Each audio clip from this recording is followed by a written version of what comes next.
Welcome, everybody, to another edition of the Winner's Circle Sports Betting Podcast. My name is Ross Benjamin of RBWins.com. I'm joined today by my two good friends and world-class handicappers, and I don't say that lightly. I don't call everybody that, but I truly believe that, and the results will speak for themselves. Jesse Shule of jesseshule.com, Sean Higgs of picksandparleys.net. We're going to be covering three NCAA tournament games on Thursday and Friday. And without further ado, Jesse, how's everything treating you these days?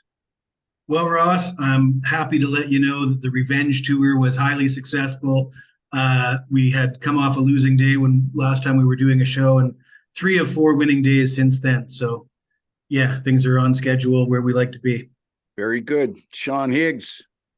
Yeah, closed the week Sunday. Should have been a nicer one with that Gonzaga loss. Should have been an 8-4 day. Man, don't get me going. You want to hear a rant? Do you want to hear a rant, Sean? I mean, unbelievable. Are you kidding? We had the miracle cover, and then you kidding? That's been the highlight, though. As I said, I mean, what am I? 40? I wrote it down. Where is it? 45 and 91 in half-point to 2-point games since January 17th. 45 and 9. Like, that's Jesse Shule-esque, the opposite direction. in limited games. If you really want to get Ross going, that ending of the Gonzaga game, I haven't seen a game script flipped like that since the Music City Miracle with the Buffalo Bills. Yeah, very, very similar. You're right, Jesse. And thank you for aggravating the living piss out of me. I had Tennessee that game. I was in my friend Greg. We were at my friend buddy Greg's house, and we had Tennessee. We're in his basement watching that game, and his dad's like, "Oh, I guess Sean had money on that game." Not knowing that the two of us probably had about like 5 dimes on it back in the day. We're bet like degenerates in '96 or whatever that was. Yeah. The flip side of that was the great comeback against then Houston. Right. There was the opposite end of that spectrum, but we are talking the NCAA tournament today. And for those of you who don't know what we're referring to, and I'm sure many of you do, but for those of you who don't, Gonzaga they're laying 4. They make 2 free throws with 0.7 seconds left on the clock. Almost better off if he would have missed the second one. Unfortunately, that didn't occur. And they let who were they playing again? TCU roll the ball up past half court. They're hugging each other. I'm so pissed off that I don't even remember who they're playing against. All I know is we got screwed. They roll the ball and nobody stops the ball until the guy picks it up. We're talking 25, 30 feet from the basket. He could have dunked it. He could have dunked the ball. Nobody was stopping him. And then a wide open 3 hits a 30-footer. And I mean, the kid drilled it. He didn't bank it in. But in any event, you win some like that and you lose some like that. But if you listen to Sean and Doug Upstone of DocSports.com, Doug's got a book on how many games he's lost in overtime. And he claims, well, I'm not saying he claims. I know he keeps the book. He says he's 100 games under 500 in overtime games. So some of that's hockey too, by the way. So in any event, enough of crying spilled milk. I was 3-1 on Saturday, and then I thought I was going to escape with a 1-1 on Sunday, but Gonzaga took me out of play there. Bounced back last night. I had the NBA total on the Sacramento game last night over 240 against Utah, and it finished at 248. So my basketball totals continue to roll. Jesse, how's you said that you bounced back with a nice week. Any streaks you want to talk about right now? 12-1 NHL is probably the number one streak I got going right now. Still 60% overall for 2023. So and I think 19-6 last 25 top college basketball plays. Very good. Sean Higgs. No streaks. I mean, what am I? 5? I mean, I think I'm 3 games over 500 for the NCAAs and NIT, which isn't, we're barely scraping by.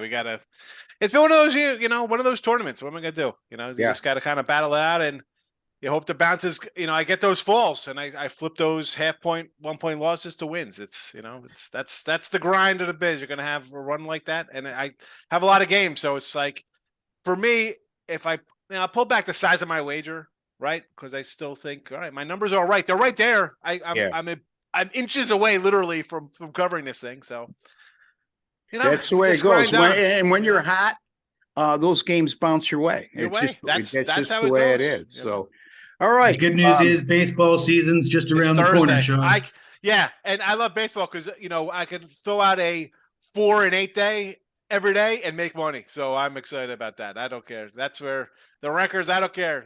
That's where you get the bloated. Oh, I'm 18-3 and 18-3. All right, you're laying 375. You could be like, I don't want to mention anybody's name. The guy laid $4,500 on Purdue money line because it was a good bet. You saw that on Twitter? I couldn't. I'm like, how could you even admit to that? And that's a guy who kind of rides other people sometimes about stuff. Yeah. I joke I'd rather not even play it. I'd rather leave money on the table than risk something like that happening. Yeah, that's crazy. That's just out and out stupidity. So he deserves to be criticized, whoever that gentleman is. But in any event, we're talking about our games today, and we're going to start with Sean. Tennessee and FAU. Intriguing matchup. Tennessee, who I picked to win the East, only because I thought the East was so soft. I've been an adversary of Tennessee for a long time, over the last month anyway, because of they have that propensity to go 5 or 6 minutes without scoring sometime, but they get away with it with their defensive prowess. FAU 32-3, nice win over Memphis, Sean. Yeah. Struggled a little bit with FDU before putting them away. But hey, they're a Sweet 16 team. Can they stay with the powerhouse from the SEC? And yeah, as long as you're talking about that Memphis game, I had Memphis that game. Nice. No jump ball call for me there. Should I jump ball? He said I get a layup at the end of the game and lose by a bucket in a pick'em. There you go. And the crying continues. Hey, as you mentioned about Tennessee, the East bracket to me was like a wide open one because you had Kentucky, you have K-State, you had Marquette, Michigan State, you had a bunch of teams that could come out of there. And Tennessee, you think, hey, you play defense and you're the number one scoring defense, right? 56, 57 points a game. So FAU, as you mentioned, nice win over Memphis. So shocking win, a big win there. And they jumped out on top of FDU in a kind of a hurry. FDU battled back. But I kind of chalked that up as a win for Florida Atlantic there. Okay, they didn't cover the 12 or whatever, open at 12, whatever closed at. But they were all of a sudden, instead of being the darlings of the tournament, now they're like the bad guys. They're like, oh, these are the evil FAU team. Where you're thinking that'd be a team people want to rally behind, but they're behind FDU. They battled. For this game here, so it's 5.5, 131.5. I'm going to the under here. And as you mentioned, Tennessee is a team that goes minutes without scoring, and they hold, like the coach saw a lot of it, we like to bring in the mud. Well, that's how they play. 52 points for Duke, 55 for Louisiana, 55 here, 57 there, 45 here. They'll play ugly. And Florida Atlantic has a pretty good defense efficiency themselves, and 65 to Memphis, 56 to UAB, decent kind of teams. All right, they might not be Tennessee-esque, but they're teams that could score and are, good overall teams. And I'm thinking this game's going to be an under kind of game as well. FAU is not going to go inside where Tennessee's at their strength. They're going to want to shoot threes, which they do well. But hey, we've seen all tournament long, these three balls aren't falling. Maybe you get a couple in the second half, but I think this is going to play right into a 65-60 kind. 65-60 might even be even high. This could easily be a 52-47 kind of game. I can see this being a total ugly game between these two teams. And again, Tennessee defensive first. They don't mind playing. We don't care. All right, we'll be 13-10 with 3 minutes to go in the first half. We don't care. Give me the under here. Yeah. So Sean is going to go with Tennessee and FAU under 131.5. I know at one point of the tournament, through 36 games of the tournament, it was 26-10 to the under. Yeah. So I said, it's got to turn a little bit. It started to turn on Sunday. So 32-16. 32-16 as we speak. 66 something percent right there. Yeah, it's got to be more than that because there's been 50 games played. So you got to count the 2 games. It's probably 34-16 to the under because the 2 playing games. Yeah, the playing games were 3-1 to the under. So whatever that record is, it's an absorbent amount of unders thus far.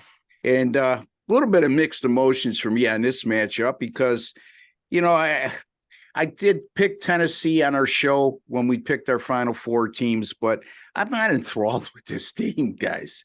Jesse, it's like ugly basketball, and it's like it reminds me of Iowa State when they made that run last year.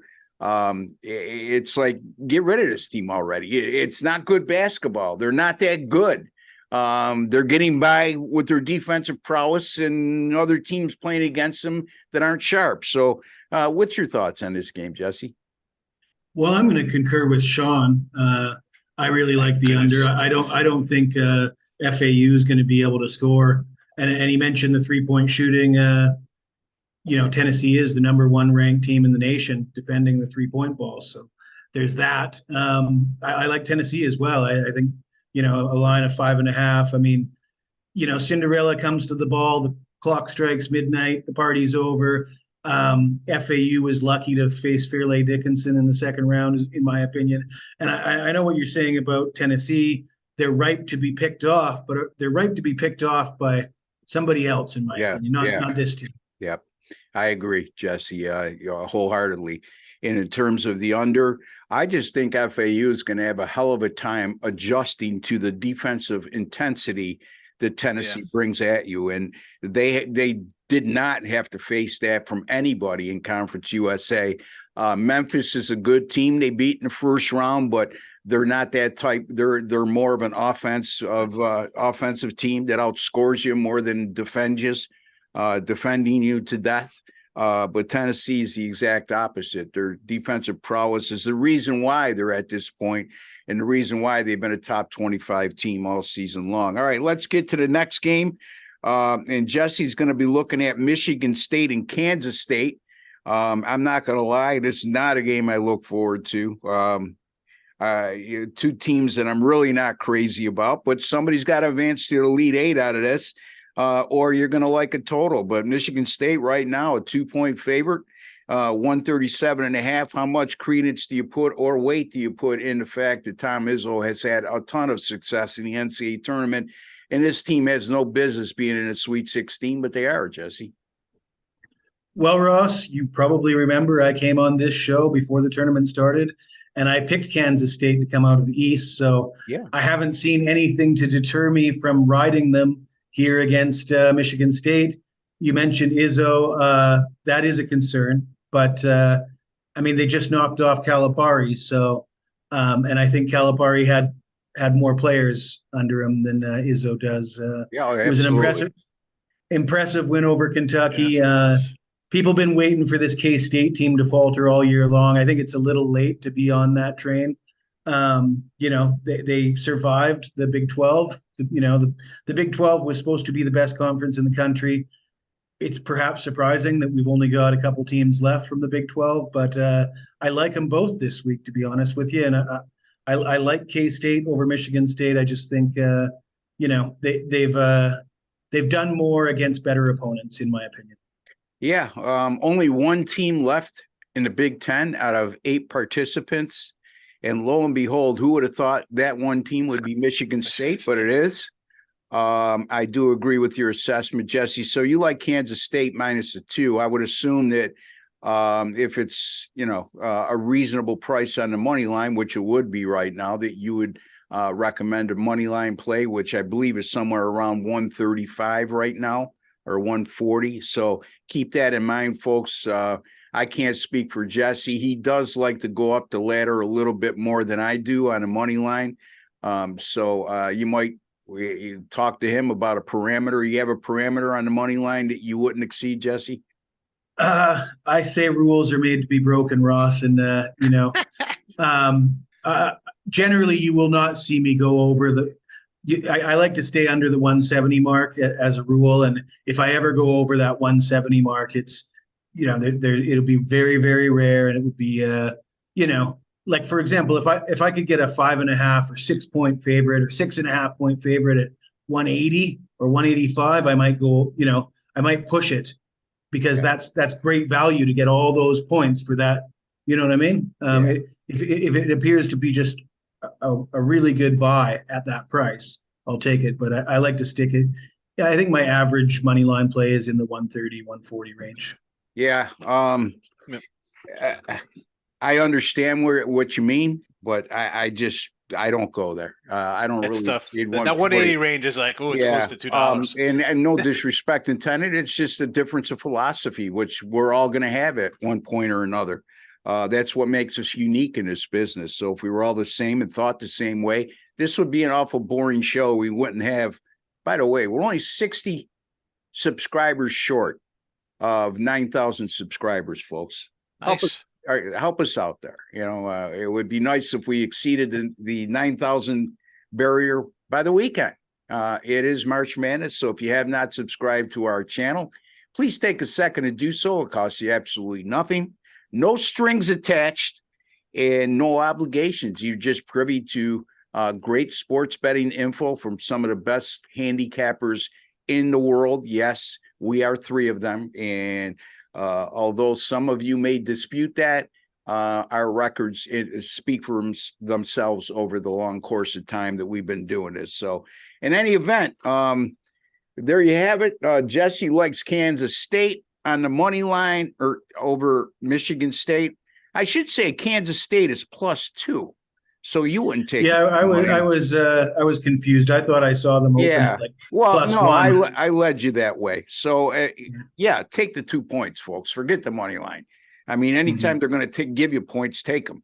But you're right, Ross. They probably should be the favorite. Yeah, I mean, really. that's where I got. I mean, they've confused, got the better record. They come out of the better conference. Yeah. They just beat Kentucky. Why are they a dog? Yeah, that to me scares me a little bit, but we'll see. But That's the Izzo factor. That's this Izzo. Like people are like, wow, this guy just constantly wins with whatever he's brand in front of name. him. Yeah, no, Brand name. I mean, and then what a win by K-State, a big comeback win. I mean, I was like, I had Kentucky. I'm like, all right, it looked like they're going to pull away. They're up 6-6. You're waiting for a run, and then they just big shot after big shot. Then they drain some random. That's a scrappy team. The entire year they beat good teams. Like I think Ross said it right. They've beaten the better teams. They beat their Kansas. They beat their Texas or whoever. They played good teams and beat them. Where the Big Ten. What have we seen out of the Big Ten? Come on. Yeah, nothing all year. But they were good enough to get 8 teams in the tournament somehow. Well, we know how that works, though. The Big 12 only has 2 teams left. Three. 2 or 3. Oh no, you're right. 2. Yeah, Kansas and Texas. That's right. SEC and the Big East are the only conferences with 3 teams left. That's it. That's right. So it's a wide open tournament as we thought, and it's played out. I don't know exactly how we thought, but certainly parity has certainly reigned here in the NCAA tournament like it has been all year. All right, I'm going to look at Princeton and Creighton. Princeton, what a nice story. Number 15 seed, they're in the Sweet 16. Really didn't beat anybody of note in non-conference play. And again, playing in the Ivy League, it's not like they faced top 25 competition all year. So it was shocking that they were able to knock off number 2 Arizona, but they did. Not only did they knock them off, they hold the number 10 offensive efficiency team in the country in Arizona, just 55 points. Then they faced Missouri, who's number 8 in offensive efficiency, and they beat them 78-63, and the game was never close. I mean, it was a wire-to-wire job. So, I mean, very impressive wins from Princeton. Confidence can do a lot for an underdog at this time of year, and they certainly have confidence. You know, guys, they've been an underdog 8 times this year, meaning Princeton, twice in the tournament, 6-2 straight up, and it's 7-1 against the spread as a dog. They're also 4-1 straight up on a neutral court, with their only defeat coming against Iona by 6, and Iona was an NCAA tournament team led by Rick Pitino. Since 2013, Sweet 16 underdogs of 9 to 12 points are a perfect 5-0 against the spread, and they won one of those 5 games straight up. The average line plus 10.9, and they were outscored by just 3.2 points per game. Creighton's off a pair of 9-point wins over NC State and Baylor, but although NC State and Baylor were good teams in their overall resume, both of those teams weren't very good coming down the stretch. So they caught them at the right time, but kudos to Creighton. They played 2 solid games. I think Creighton advances here. I do. I just think will be much closer than people anticipate. I think Princeton will be able to slow the pace of this game down because Creighton doesn't necessarily play at a high tempo. I think they're playing good enough defense right now that it will keep them in the game. I like Princeton to get inside the number here, plus 10. So I'm going to take them over Creighton, although I would be surprised if they were able to pull 3 upsets in a row. Not only 3 upsets, but, we're talking they were a huge dog in game 1 against Arizona. They were somewhere around, if I recall, a 7-point dog against Missouri. And here they're a 10-point dog. So I'm gonna take a shot here with Princeton plus the 10 versus Creighton. And folks, if you haven't followed our videos, our videos for the Friday and Saturday end of the tournament here with us 3, we went 5-1. So in any event, guys, what would you what's your opinion here, Sean, first of all? I like Princeton in a 10, and I went against them the other games. Yeah. I'm like, you know what? I thought Arizona would pull away late. They let them hang around, and that's how you lose games. And then usually in that second round, you see the kind of Cinderellas kind of lose, right? You see, all right, everyone's like, wow, a big win, and then we got to take a dog here, and then they end up getting blown out by a better team. And even this spot, I see the 10, and I got the 10. I'm like, I have to take 10 and a half here at the opener. I'm like, how do I not take a team that's been covering games like this? But on the flip side of that, it's like, wow. So on the home court, Creighton's going to be a 12, 13, 14-point fave over these guys. Like, are they begging me to take Princeton? I'm taking Princeton. I think they do score. Like you said last time we talked about them, it's not a team that scores 45 points a game. They're a 70-something point team. And, okay, they don't have the marquee wins, and Creighton is listen, they're a good team. We've seen them beginning of the year. They started hot. They had a couple losses in December there. They're like, oh, maybe they're not that good. But I got to take the points. I have to take the points here. Jesse, are we looking at another St. Peter's here with Princeton, or is Cinderella's slippers about to fall off? Well, Sean agrees with you, and I don't disagree with you. But Ross, when you were talking, I listened very carefully to everything you had to say. And I hope I'm not letting any cats out of any bags here. But you were telling me to take Princeton plus the 10. But what I was hearing was, geez, the under looks good too in this game. That's what I was getting from what you were putting out. Maybe I was reading it wrong. But me personally, I actually like the under in this game more than the side. You talked about the unders and how I think they're trending at something in 68% unders so far. Crazy. And that, rather than thinking of things evening out and, a whole bunch of unders hit early, maybe some overs will hit late. How that happens is a whole bunch of unders hit, the bookmakers make adjustments, and then the overs come in because the numbers get, in my opinion, that's how I see it happening. And if the bookmakers don't make those adjustments or they don't make them quick enough, then I'm gonna ride the unders. So I mean, when I see totals in the 140 range or higher, I'm probably leaning toward the under. And I will say, last year in the Sweet 16, 6 of the 8 games failed to hit 140 points. So when you're looking at games like this, and what is the total? 140, around 140, 140 and a half, actually. Yeah, I think it goes under 140. There you go. Jesse likes the under in this game, Princeton and Creighton, but as we always do, folks, we recommend that you follow our picks that we give out on our signed games. And so we're looking at Princeton plus 10 over Creighton. Jesse likes Michigan State plus the 2. No. Kansas State. Kansas State plus the 2, excuse me, over Michigan State. And also, again, I can't get that line right in my head, for crying out loud.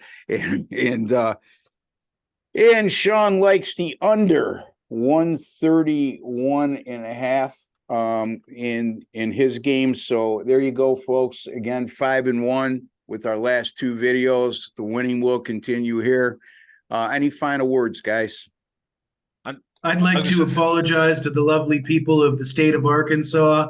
I mispronounced the name of the state there last week, and I regret doing that. And I want you guys to know I'm a big Ozarks fan. I love the state of Arkansas, and I'm cheering for you in the Sweet 16. Yeah, I've been binge watching this series Ozark, as a matter of fact, as we speak. So there you go, if that means anything to you. Where's Arkansas? Is that next to Arkansas? Yeah. Somewhere in the Southwest, you know? I'm just hoping. I don't remember if I the loser. I think I was the loser in that 5-1 because I said I think I said to take Memphis. I don't know. No, I had the Memphis under. The only loser in the 5-1 was Jesse's play against Arkansas. Oh, all right. I feel better. So I had a guy lay into me today. I didn't know. I was trying to throw Jesse. I was like, man, I hope I wasn't the guy. Like, you hate being that guy. You hear 5-1. I'm like, and I just went on to say how I've had a tough tournament. So I'm like, I'm costing people money on the video. It is what it is. You know, we're all on one of those. We've all been in that situation where we were the only loser out of the group. So it happens. In any event, hey, 2-1. You add that up. That's a good little run. People look at it. You know, you add those all together. That makes money in your pocket. 2-1. We're not. You know, the losses aren't minus 330 where you're taking a losing day when we go 2-1 in the video, folks. We will be back tomorrow with Jesse Shule and Sean Higgs. We'll have 3 games for you in the NCAA tournament Sweet 16 to take place on Friday. We look forward to that. Until the next time, for Jesse Shule, Sean Higgs, and Ross Benjamin, we'd like to wish each and every one of you all the very best. Take care and God bless, folks.